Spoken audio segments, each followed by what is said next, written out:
unveiled its first product in March 2001, a chatbot called Smarter Child. The company spent no money to market it, but inexplicably, the bot took off. Users, delighted by being able to have rudimentary conversations with the computer, shared transcripts of their chats online, and encouraged friends to give Smarter Child a go. Then, in May, the company got a promotional opportunity that Levitan viewed as a gift from God. It seemed that the band Radiohead wanted ActiveBuddy to create a chatbot called Googly Minotaur to promote its upcoming Amnesiac album. Before long, Smarter Child and its creators were being written up in publications across the country and interviewed on television by the likes of Ted Koppel. Madonna and other musicians wanted bots. Yahoo and Microsoft were sniffing out the company for a possible acquisition. Within a year, Smarter Child had amassed 9 million users. The company estimated that a staggering 5% of all instant messaging traffic in the United States was between people and Smarter Child. Pure success on the outside, however, was more nuanced behind the scenes. Conversation logs with users revealed that the vision of a helpful, information-providing chatbot was not coming to life quite as the founders had envisioned. Executives asking for stock quotes and couples seeking movie times did not comprise a sizable portion of those millions of users. Instead, a vast number of them seemed to be bored teenagers who delighted in hurling expletives, racial slurs, and sexual propositions at Smarter Child.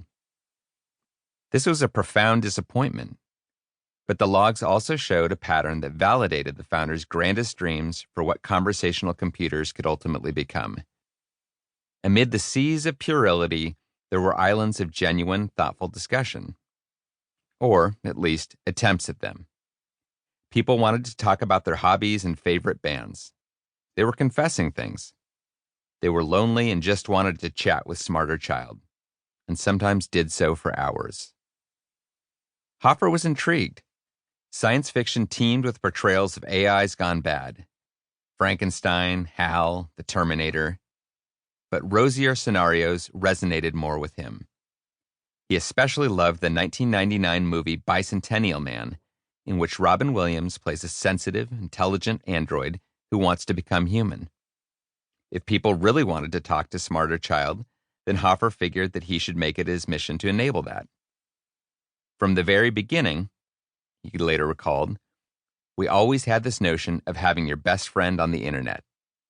The trick was figuring out how to make that happen.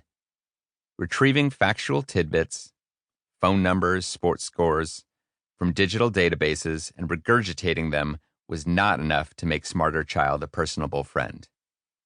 The bot needed to be able to make small talk. So ActiveBuddy hired a small stable of creative writers who scripted tens of thousands of responses in advance. Smarter Child could automatically say them when the right conversational moments arrived. One of those writers was Pat Guiney, who had given up a rock musician's life to pursue a career in new media.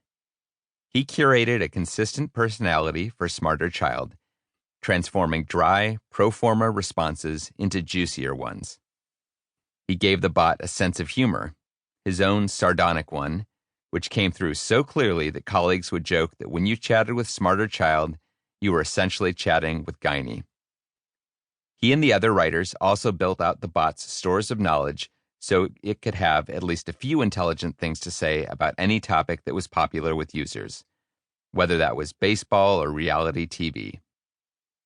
Smarter Child even gained the ability to remember pieces of information. User A liked the White Stripes, while user B preferred Jay-Z. To Hoffer, this was only the beginning. He believed that with further development, there was virtually no limit to how conversationally capable, emotionally perceptive, and personalized chatbots could become. The relationships between people and their bots might last for decades, friends for life, or perhaps even after, with the bots remembering key things about the deceased. Hoffer's dreams, unfortunately, were destroyed by the dot-com crash in 2001.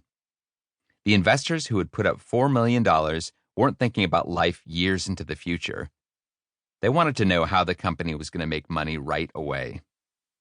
Hoffer and Levitan believed that once the user base got big enough,